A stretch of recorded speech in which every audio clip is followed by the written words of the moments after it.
ট্যাবলেটের বাজারে এই মুহূর্তে সত্যিকারে ভালো অপশন খুবই কম। আইপ্যাড ভালো, কিন্তু দামের কথা ভাবলে অনেকের আবার বাজেটে কুলায় না। সস্তা অ্যান্ড্রয়েড ট্যাবলেট আছে, কিন্তু 1 থেকে 2 বছর পর আবার স্লো হয়ে যায়।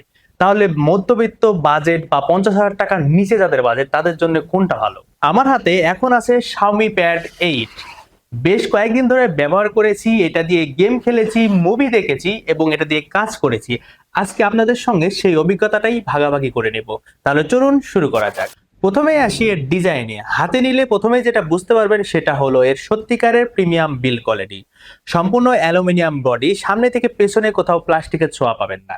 এবার মজার বিষয়টা বলি, Xiaomi Pad 7 এর চেয়েও এটা পাতলা এবং হালকা, তবে এর ব্যাটারিটা আরো বড়। এটা কিভাবে সম্ভব হলো সেটা শুধু Xiaomi ভালোভাবে বলতে পারবে। তবে যাই হোক, ফলাফলটা অনেক ভালো।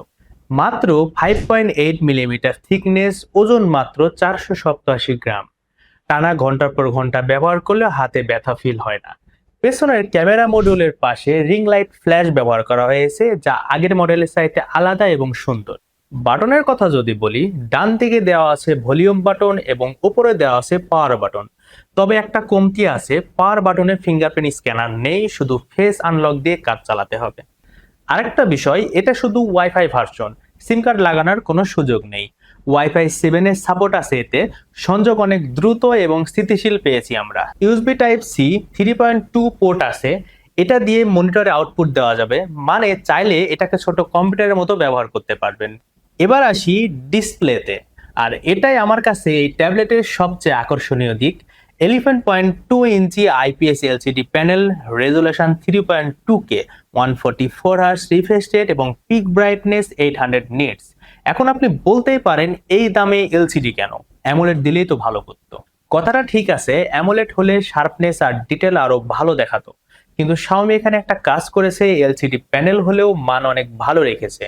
Colour accuracy, view angle, brightness সব দিক থেকে চোখে বেশ আরামদায়ক।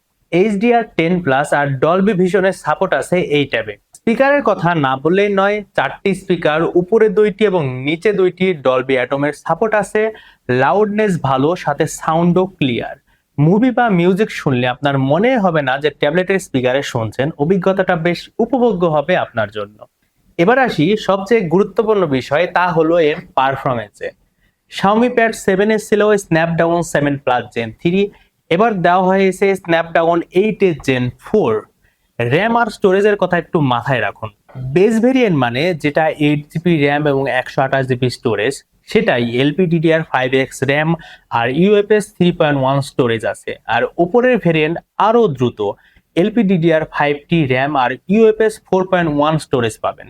AnTuTu বেঞ্চমার্কে স্কোর এসেছে প্রায় 23 লাখের কাছাকাছি, কিন্তু বেঞ্চমার্ক তো শুধু একটা সংখ্যা, আসল পরীক্ষা হলো ব্যবহারে।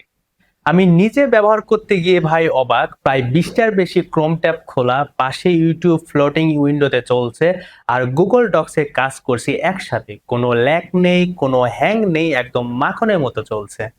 সবচেয়ে অবাক হয়েছি হিটিং টেস্ট করতে গিয়ে। আমরা সাধারণত যে কোনো ফোন বা ট্যাবলেটের হিটিং টেস্ট করে থাকি এসির বাইরে গিয়ে, নর্মাল ফ্যানের নিচে বসে। এই ট্যাবলেটের ক্ষেত্রে প্রায় 2 ঘন্টা একটানা গেম খেলেও ট্যাবলেটে হিট জেনারেট করতে পারিনি। মূলত ট্যাবলেটের বড় বডির কারণে তাপ ছড়িয়ে যায় ভালোভাবে, তাই দীর্ঘক্ষণ ব্যবহার করলেও অতিরিক্ত গরম হয় না। এবার কথা বলি গেমিং নিয়ে। পাবজিতে সর্বোচ্চ 90 FPS পাবেন। হাই সেটিং এ খুব ল্যাগ করে, মিডিয়াম সেটিং এ ল্যাগ দেখা যাচ্ছিল। তবে পাবজিতে স্মুথ প্লাস এক্সট্রিম সেটিং এ তেমন একটা ল্যাগ দেখা যায়নি। কল অফ ডিউটিতে 120 FPS পর্যন্ত পাওয়া যায়, এটাতেও আপনি লো সেটিং এ স্মুথ গেম খেলতে পারবেন। 2 ঘন্টা একটানা গেম খেলার পরেও তাপমাত্রা 36 থেকে 38 ডিগ্রি সেলসিয়াসের মধ্যেই ছিল। ট্যাবলেটের জন্য বিশেষ কিছু ফিচার আছে যেগুলো আপনার কাজে দেবে। স্প্লিট স্ক্রিনে 2টা অ্যাপ পাশাপাশি চালানো যায়। ফ্লোটিং উইন্ডোতে অন্য অ্যাপ খোলা যায় উপরে, আবার ওয়ার্কস্টেশন মোড অন করলে মনে হবে আপনি ছোট একটি ল্যাপটপ চালাচ্ছেন। আরও একটি কাজের ফিচার আছে, আপনি 2টা অ্যাপ একসাথে খুলে রেখে সেটার শর্টকাট হোম স্ক্রিনে সেভ করতে পারবেন। পরের বার শুধু একটা ট্যাবে 2টা অ্যাপ একসঙ্গে খুলে যাবে। ম্যাক বা উইন্ডোজ কম্পিউটারের সাথে যুক্ত করতে পারবেন, ফাইল শেয়ার করতে পারবেন, এমনকি ট্যাবলেটকে ম্যাকের সেকেন্ডারি ডিসপ্লে হিসেবে ব্যবহার করতে পারবেন। আপডেটের নিশ্চয়তার কথা যদি বলি, 4 বছরের অ্যান্ড্রয়েড আপডেট আর 6 বছরের সিকিউরিটি আপডেট, মানে এটা কিনলে অনেক বছর নিশ্চিন্তে থাকতে পারবেন। ওয়েল লাইভ স্ট্রেস টেস্টে পারফরমেন্স ভালোই ছিল। ফ্রেম রেট 59 থেকে 111 FPS দেখাচ্ছিল। টেম্পারেচার 35 থেকে 36 ডিগ্রি সেলসিয়াস পর্যন্ত দেখাচ্ছিল, তবে সিপিইউ থ্রটলিং টেস্টে পারফরমেন্স অনেকটা আপ ডাউন দেখা গেছে। সামনের 8 মেগাপিক্সেল ক্যামেরা ভিডিও কলের জন্য ভালোই বলা চলে।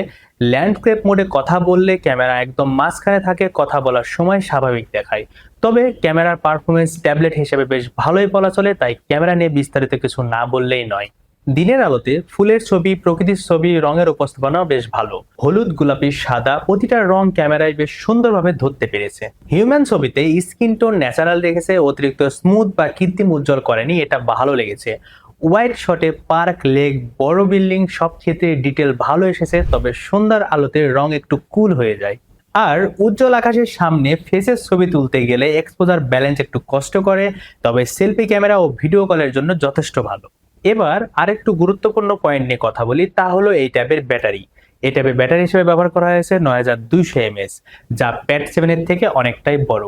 মিক্স ব্যবহারে মানে একটু গেম খেললেন, একটু মুভি দেখলেন, একটু ব্রাউজিং করলেন, তাহলে সহজেই একদিন পার হয়ে যাবে। আর যদি শুধু মাঝে মাঝে ভিডিও দেখার কাজ করেন তাহলে 2 দিনের মতো অনায়াসে চলে যাবে। তবে গেমিং করলে 4 ঘন্টার মতো এসওটি পাবেন। প্যাড 8 এর সাথে আপনি পেয়ে যাচ্ছেন 45 ওয়াটের ফাস্ট চার্জার, যেটা দিয়ে 0 থেকে ফুল চার্জ হতে সময় লাগবে প্রায় 2 ঘন্টার মতো। একটা বোনাস ফিচার আছে, তা হলো 22.5 ওয়াটের রিভার্স ওয়্যার চার্জিং, মানে এই ট্যাবলেট দিয়ে আপনি আপনার ফোনকে চার্জ দিতে পারবেন। এবার আসি সবচেয়ে গুরুত্বপূর্ণ প্রশ্নে, এই ট্যাবলেট কার জন্য? আপনি যদি গেমিং করেন, মুভি দেখেন, মাল্টিটাস্কিং করেন, আর যদি 45 থেকে 50 হাজার টাকার মধ্যে বাংলাদেশের সেরা অ্যান্ড্রয়েড ট্যাব চান, তাহলে এটা আপনি নিতে পারেন। এছাড়া আপনি যদি আগে থেকেই অ্যাপেল ইকোসিস্টেমে থাকেন তাহলে আইপ্যাড নিয়ে নেওয়াই ভালো। ক্যামেরা যদি আপনার কাছে বেশি গুরুত্বপূর্ণ হয় তাহলে ট্যাবলেট না কিনে মোবাইল কিনুন। আর যদি আপনি সিম কার্ড লাগে ইন্টারনেট চালাতে চান তাহলে এটা আপনার জন্য না, কারণ এটাতে শুধু ওয়াইফাই পাবেন। সহজ কথা বলতে গেলে Xiaomi Pad 8 এই মুহূর্তে বাংলাদেশে 45,000 টাকার রেঞ্জে সেরা অ্যান্ড্রয়েড ট্যাবলেট। শক্তিশালী পারফরমেন্স, দীর্ঘস্থায়ী ব্যাটারি, আইপিএস ডিসপ্লে হলেও দেখতে বেশ ভালোই লাগে, বিল কোয়ালিটি ও প্রিমিয়াম। সফটওয়্যার এক্সপিরিয়েন্স ভালো আর ফিচারে ভরপুর, শুধু ফিঙ্গারপ্রিন্ট স্ক্যানার আর অ্যামোলেড ডিসপ্লে না থাকাটা একটু মিস করবেন। তবে সব মিলিয়ে এই দামে এই প্যাকেজ বাংলাদেশের বাজারে এটাই এখন সেরা বিকল্প। আপনার কাছে কি এই ট্যাবলেট আছে নাকি কেনার পরিকল্পনা করছেন তা অবশ্যই কমেন্টে জানাবেন। ভিডিওটি ভালো লেগে থাকলে অবশ্যই একটা লাইক করে দিবেন, আপনাদের বন্ধুদের মাঝে শেয়ার করে দিবেন, আর আমাদের চ্যানেলটি অবশ্যই সাবস্ক্রাইব করতে ভুলবেন না। তো দেখা হবে নেক্সট কোনো ভিডিওতে, সে পর্যন্ত ভালো থাকবেন, আল্লাহ হাফেজ।